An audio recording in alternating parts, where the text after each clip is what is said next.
గణేశాయ నమః, గాయత్రీదేవియే నమః. ముందుగా శ్రీ ఛానల్ ప్రేక్షకులందరికీ కూడా భోగి పండుగ శుభాకాంక్షలు. అయితే భోగి పండుగ ఎలా జరుపుకోవాలి, భోగి పండుగ విశిష్టత ఏమిటి, అసలు మనమే ఈ యొక్క భోగి పండుగని, సంక్రాంతి పండుగని, కనుమ పండుగ మనమే చేసుకుంటున్నాం. ఇతర దేశాలు కానీ ఇతర రాష్ట్రాలు కానీ చేసుకోవు. ఎందుచేత ఇది ప్రత్యేకంగా తెలుగువారి పండుగలు ఎందుకు అయ్యాయి, లేదా సాంప్రదాయ తెలుగువారి పండుగలుగా మనం ఎందుకు చేసుకుంటున్నాం అనే విషయాన్ని ఇప్పుడు మనం తెలుసుకునే ప్రయత్నాన్ని చేద్దాం. సాధారణంగా మనకు అనేక రకాల పండుగలు ఉండగా ఈ భోగి, సంక్రాంతి, ముక్కనుమ పండుగలు చాలా విశిష్టత, చాలా అంటే మిగతా పండుగలకి వీటికి చాలా తారతమ్యం ఉంటుంది. ఏమిటంటే కనుక మిగతా పండుగలన్నీ కూడా దైవికంగా ఆధ్యాత్మికపరమైనటువంటి విషయాలతో ముడిపడి ఉంటాయి. అది మనం శివరాత్రి పండుగ అవ్వచ్చు, దసరా పండుగ అవ్వచ్చు, లేకపోతే రకరకాల పండుగలు ఏవైనా సరే, దీపావళి పండుగ అవ్వచ్చు, అనేక రకాల పండుగలు ఉన్నాయి. ఇవన్నీ దేశవ్యాప్తంగా అందరూ వైభవంగా చేసుకుంటూ ఉంటారు. కానీ ఈ భోగి, సంక్రాంతి, ముక్కనుమ ఈ 4 పండుగలు మాత్రం దేశంలో ఎక్కడా కనపడవు. ప్రత్యేకంగా తెలుగు ప్రాంతంలోనూ, అందులోనూ ఆంధ్ర ప్రాంతంలోనూ బాగా కనపడతాయి.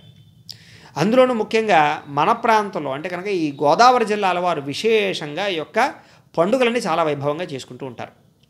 చాలామంది ఈ తెలంగాణ ప్రాంతం వాళ్ళు అవ్వచ్చు, లేదా కొంచెం దూరాల నుంచి కూడా ఈ గోదావరి జిల్లాలకి ప్రత్యేకంగా పండుగల వేళలో వస్తూ ఉంటారు. ఈ పండుగలు చూడడానికి, ఇందులో సెలబ్రేట్ చేసుకోవడానికి, ఆనందించడానికి.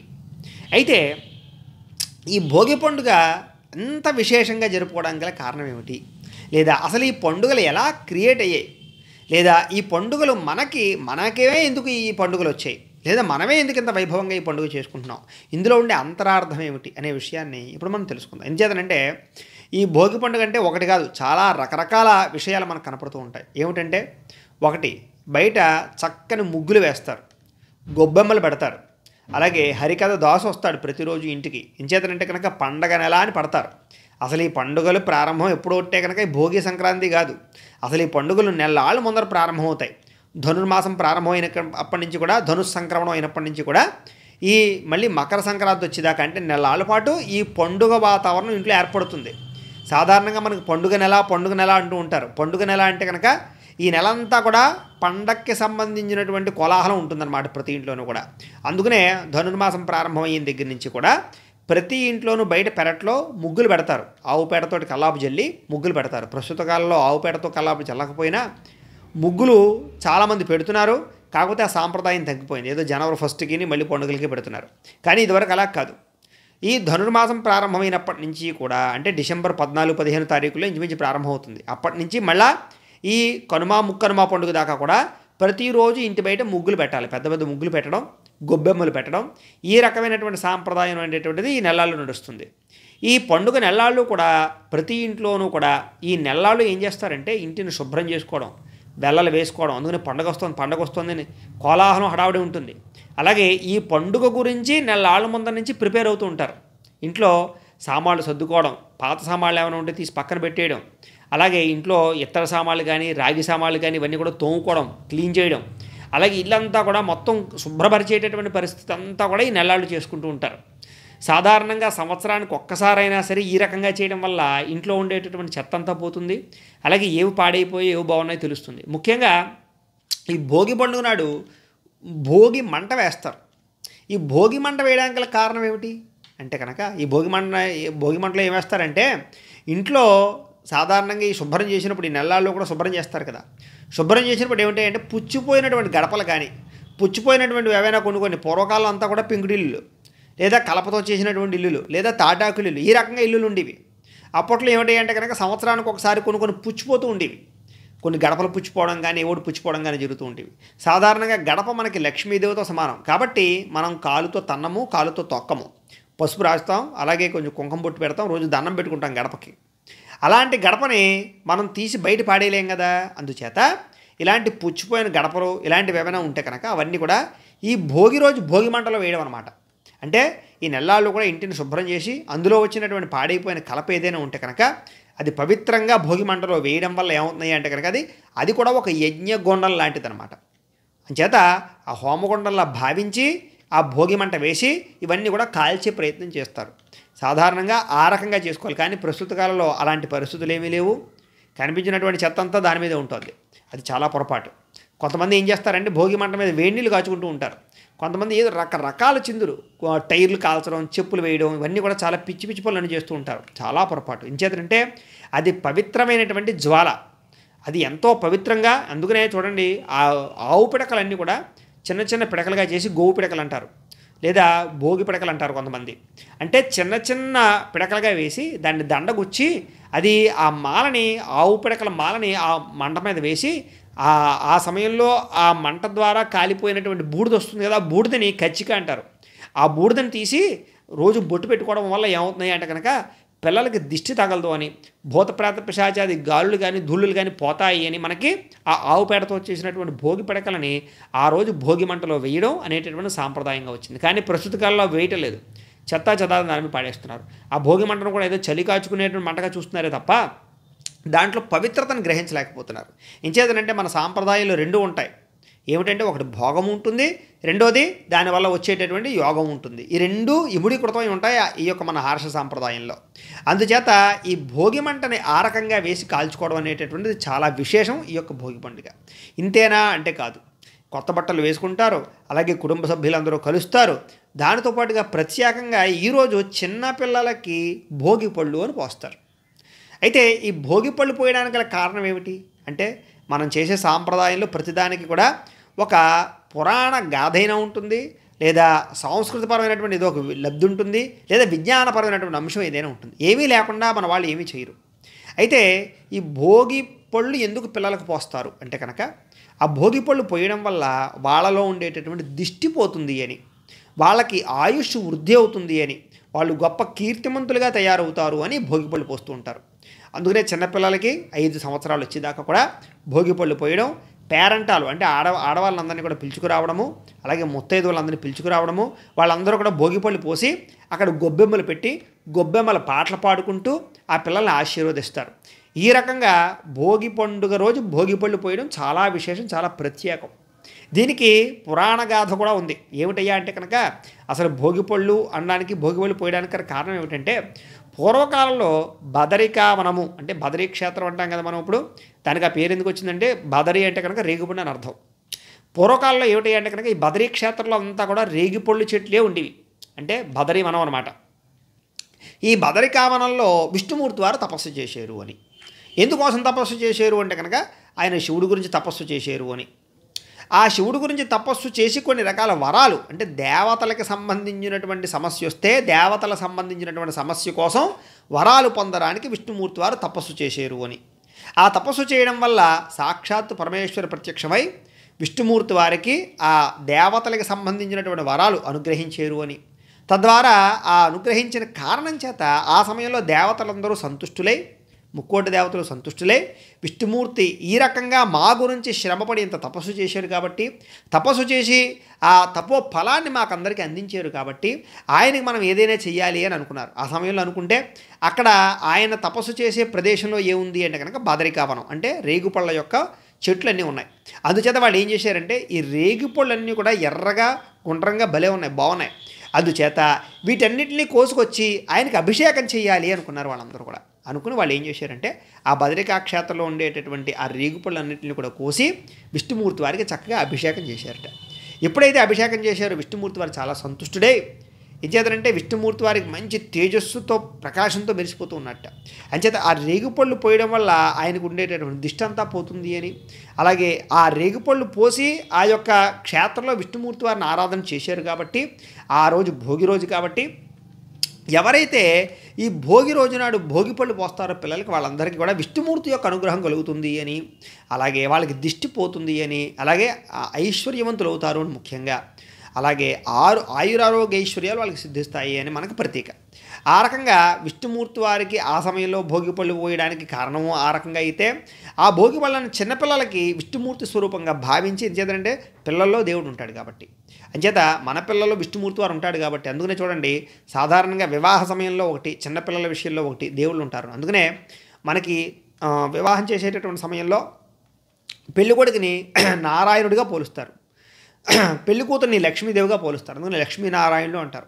అంచేత 16 రోజులు పండగ దాకా కూడా వాళ్ళకి ఆ నారాయణుడి యొక్క కళ ఉంటుంది, విష్ణుమూర్తి యొక్క కళ ఆ యొక్క పెళ్లి కొడుకులో. అమ్మాయిలోనేమో లక్ష్మీ కళ ఉంటుంది. ఆ 16 రోజులు కూడా వాళ్ళిద్దరు కూడా విష్ణుమూర్తి లక్ష్మీదేవితో సమానం. ఆ రకంగానే చిన్నపిల్లలకి కొంత వయసు వచ్చేదాకా కూడా 5-6 సంవత్సరాలు వచ్చి జ్ఞానం వచ్చేదాకా కూడా చిన్నపిల్లలు కూడా విష్ణుమూర్తితో సమానం అని మనకు పెద్దలు పిలుస్తూ ఉంటారు. కాబట్టి మనం ఆ రకంగా పిల్లల్ని విష్ణుమూర్తిగా భావించి పోస్తాము, పిల్లలకు ఆయుష్ వృద్ధవ్వాలని పోస్తాము, తద్వారా వాళ్ళకి దిష్టి పోతుందని కూడా పోస్తాము. ఈ రకంగా ఈ భోగి పళ్ళు పోయడంలో ఒకటి మనకి సాంప్రదాయపరంగాను, అలాగే వైజ్ఞానిక పరంగాను, అలాగే పురాణ అంతర్ధానంగా కూడా దీనికి సంబంధించినటువంటి విశేషం మనకి పెద్దలు చెప్పారు. కాబట్టి ఈరోజు భోగి పళ్ళు పోయడం చాలా విశేషం, గొబ్బెమ్మలు పెట్టడం ఇంకా విశేషం. అలాగే ఈరోజు ప్రత్యేకంగా ముగ్గులు పోటీలు కూడా జరుగుతూ ఉంటాయి చాలా చోట్ల సాధ్యము తల్లులందరితో పాటుగా. ముఖ్యంగా అసలు ఈ పేరులోనే ఉంది ఏమిటి అంటే కనుక భోగి. అంటే భోగి అంటే ఏంటి? భోగము అని అర్థం. సాధారణంగా మనకు చూడండి విష్ణుమూర్తి ఆలయాల్లో కానీ లేదా తిరుమల తిరుపతి వెళ్ళామనుకోండి, వెంకటేశ్వర స్వామికి భోగాలు అంటారు. వెంకటేశ్వర స్వామి వారికి భోగం జరుగుతోంది అంటారు. అంటే భోగం అంటే ఏంటి? నైవేద్యం అనమాట, ఆహార పదార్థం. సాధారణంగా భోగము అంటే ఆనందంగా అనుభవం, మన అందరికీ తెలుసు కదా. వాడి పెద్ద భోగి ఏంటి అంటారు అంటే వాడు సకల సుఖాలు అనుభవిస్తాడనమాట.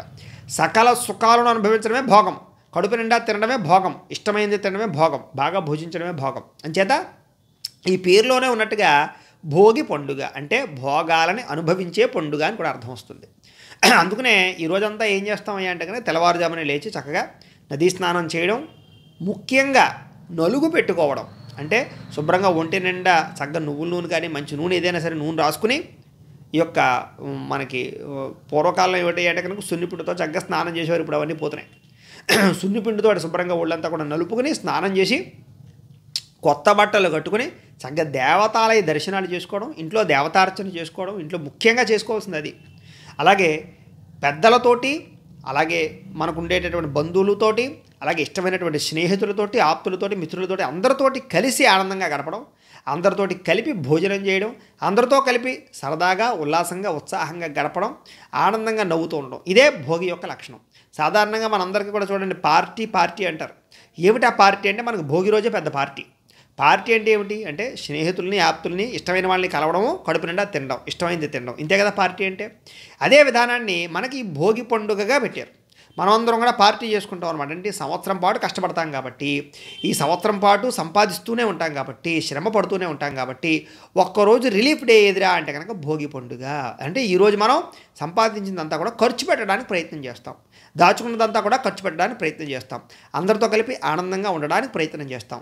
ఆ రకంగా ఈ భోగి పండుగని భోగాన్ని అనుభవించే పండుగగా చేసుకునేటటువంటి పండుగ కాబట్టి దీనికి భోగి పండుగ అని కూడా పేరు వచ్చింది. ఈ రకంగా ఈ భోగి పండుగని విశేషంగా చేసుకోవడం అనేటటువంటిది మన సాంప్రదాయం. అయితే సాధారణంగా ఇవన్నీ కూడా సాంప్రదాయ పండుగలు అన్నారు. అందుకనే ఇవి మన తెలుగునాట కనపడతాయి తప్ప మళ్ళీ వేరే ప్రాంతంలో కనపడవు. అందుకనే అంటే ఎంచేతనంటే ఇవన్నీ ఎందుకు వచ్చాయి అంటే కనుక భోగి, సంక్రాంతి, కనుమ, ముక్కనుమ కూడా ఈ పండుగల యొక్క విశేషం ఏమిటయ్యా అంటే కనుక ఇవన్నీ కూడా మన ప్రకృతిని ఆరాధించే పండుగలు. ముఖ్యంగా మనం అందరం కూడా దేని మీద ఆధారపడి బతుకుతున్నాం అంటే కనుక ప్రకృతి మీద ఆధారపడి బతుకుతున్నాం, అందులోనూ వ్యవసాయం మీద ఆధారపడి బతుకుతున్నాం. అందులోనూ పాడి పంట అనేటటువంటిది చాలా ప్రధానమైనటువంటి మన అందరికీ కూడా సూత్రధారం. పూర్వకాలం నుంచి కూడా పాడి పంట వ్యవసాయం ఇవే ప్రధానమైనటువంటి ఆదాయపరమైనటువంటి లబ్ధులు మన యొక్క భారతదేశంలో, అందులో కూడా మన ఆంధ్ర ప్రాంతంలో. అందుచేత ఇవన్నీ కూడా ఈ పాడి పంట వ్యవసాయానికి అనుసంధానమైనటువంటి పండుగలు కాబట్టి ఎంచేతనంటే ఈ సమయంలో ఏమిటి అంటే కనుక పంటలంటి పూర్తవడము, అలాగే అందరూ కూడా కొత్త పంటలు వేసేయడము, ఊడ్పులన్నీ పూర్తవడము, అందరూ ప్రశాంతంగా ఖాళీగా ఉండే సమయం. అందులోనూ కూడా కాలం కలిసొచ్చేటటువంటి కాలం ఏమిటిది అంటే వేసవకాలం కాదు, అలానే వర్షాకాలం కాదు, సమశీతోష్ణ స్థితి ఉంటుంది, చక్కగా వాతావరణం ఉంటుంది. ఈ సమయంలో ఆనందంగా గడిపేటటువంటి సమయం కాబట్టి ఈ సమయాన్ని నిర్ణయించారు మనకి. అంచేత ఈ భోగి పండుగ నాడు మనం అందరం కూడా చక్కగా ఏ భవబంధాలు లేకుండా, ఏ పరమైనటువంటి ఇబ్బందులు లేకుండా ప్రశాంతంగా ఆనందంగా అందరితో కలిపి ఆనందంగా గడపడమే ఈ భోగి పండుగలో ఉండేటటువంటి రహస్యం. ఈ భోగి పండుగ నాడే మనకి గాలిపటాలు ఎగరేయడం ఒకటి. ఇంచేతంటే కనుక పతంగ్ అంటూ ఉంటారు. ఈ సంక్రాంతి రోజున విశేషంగా గాలిపటాలు ఎగరేయడం, భోగి పండుగ నాడు కూడా ఈ గాలిపటాలు ఎగరేయడం అంటే దాంట్లో కూడా చాలా అంతరార్థం ఉంది. స్వేచ్ఛగా జీవించడం దాంట్లో ఉండే అర్థం. అలాగే మనకి భోగి పండుగ నాడు విశేషంగా ఏమిటి అంటే కనుక దాన ధర్మాది కార్యక్రమాలు చేయడం, మంచి పనులు చేయడం, సత్కార్యక్రమాలు చేయడం, లేదా అనేక రకాల కల్చరల్ ప్రోగ్రామ్స్ చేయడం, ఇవన్నీ కూడా మనకి పూర్వకాలం నుంచి కూడా వస్తున్నాయి సాంప్రదాయాలుగా. కాబట్టి ఈ భోగి పండుగని మనమందరం కూడా సాంప్రదాయ పండుగగా విశేషంగా చేసుకోవడంతో పాటుగా, అందరితో పాటు ఆనందంగా ఉండడంతో పాటుగా ఆధ్యాత్మిక చింతన కూడా ఈ ముడికృతం చేసుకుని ఆనందంగా గడిపే ప్రయత్నం చేయాలి అని తెలియజేస్తూ, ఇంచేతనయ్యా అంటే కనుక పూర్వకాలం రోజుల్లో లేవు పరిస్థితులు. ఇంచేతనంటే ఒక మనిషి ఇంకొక మనిషిని కలవాలన్నా ఏం చేయాలన్నా ఎప్పుడో పెళ్ళిళ్ళలోనూ లేకపోతే ఏదో ఫంక్షన్ వచ్చినప్పుడు ఆ సమయానికి రావడం, ఏదో సమయానికి ఫోటో తీయించుకోవడం, భోజనం చేసేయడం, వెళ్ళిపోవడం తప్ప ఆనందంగా గడిపే రోజులు పోతున్నాయి. కాబట్టి ఈ సాంప్రదాయాలన్నీ తగ్గిపోతూ వస్తున్నాయి. పూర్వకాలం రోజుల్లో లాగా పండగలంటే ఏదో 4 రోజులు రావడం లేదు, ఏదో ఆ ఒక్కరోజు రావడం, ఒక పూట రావడం, ఏదో కనిపించేయడం, తప్పక మొహమాటానికి ఉండడం, ఇలాంటివి జరుగుతున్నాయి. అంచేత ఏమిటి అంటే కనుక ఈ భోగి పండుగ నాడు అందరూ కూడా ఈ 4 పండుగలు కూడా అందరూ పిలుచుకుని చేసుకుంటారు. అందరూ ముఖ్యంగా ఏమిటి అంటే కనుక ముఖ్యంగా పెళ్ళైనటువంటి కొత్త దంపతుల్ని, అల్లుల్ని, కూతుర్ని, కొత్త దంపతులనే కాదు, ఎంత వయసు వచ్చినా సరే కొత్త అల్లుడే లెక్క. ఈ భోగి పండుగ నాడు, సంక్రాంతి నాడు ఖచ్చితంగా అల్లుళ్ళని ఖచ్చితంగా పిలుస్తారు, కూతుర్లని ఖచ్చితంగా పిలుస్తారు, ఆడపడుచులను పిలుస్తారు, అలాగే సోదరీమణులను పిలుస్తారు. అందరినీ పిలుచుకుని ప్రశాంతంగా అందరితో కలిపి కుటుంబ సమేతంగా చేసుకుంటారు. దీనివల్ల ఏమిటయ్యా అంటే కనుక ఏదైనా వీళ్ళ మధ్య విభేదాలున్నా తగ్గిపోతాయి, ఏదైనా చికాకులున్నా తగ్గిపోతాయి, అందరూ కలిసి ఆనందంగా గడుపుతారు, అనేక రకాల సమస్యలు వీడతాయి. అంచేత అంతరించిపోతున్న పండుగలా తయారయ్యేటటువంటి ఈ పండుగల్ని మనందరం కూడా చాలా ఉత్సాహంగా జరుపుకుని, ఎంచేతనంటే మన పిల్లలకి ఈ సాంప్రదాయాలు అందించాలి. మన పిల్లలకి ఎంచేతనంటే ఈ ప్రస్తుత కాలంలో మెంటల్ టెన్షన్లు ఎక్కువైపోతున్నాయి, చదువుల రీత్యా, ఉద్యోగాల రీత్యా ఒక స్ట్రెస్ పెరిగిపోతుంది. ఇలాంటి పండుగల వాతావరణంలో కొంతకాలం గడపడం వల్ల ఈ స్ట్రెస్ అనేటటువంటి రిలీఫ్ అవుతుంది. అలాగే మన పెద్దలు ఎవరో తెలుస్తారు, మన సొంత గ్రామాలు ఏవో తెలుస్తాయి, మన సాంప్రదాయం ఏంటో తెలుస్తుంది.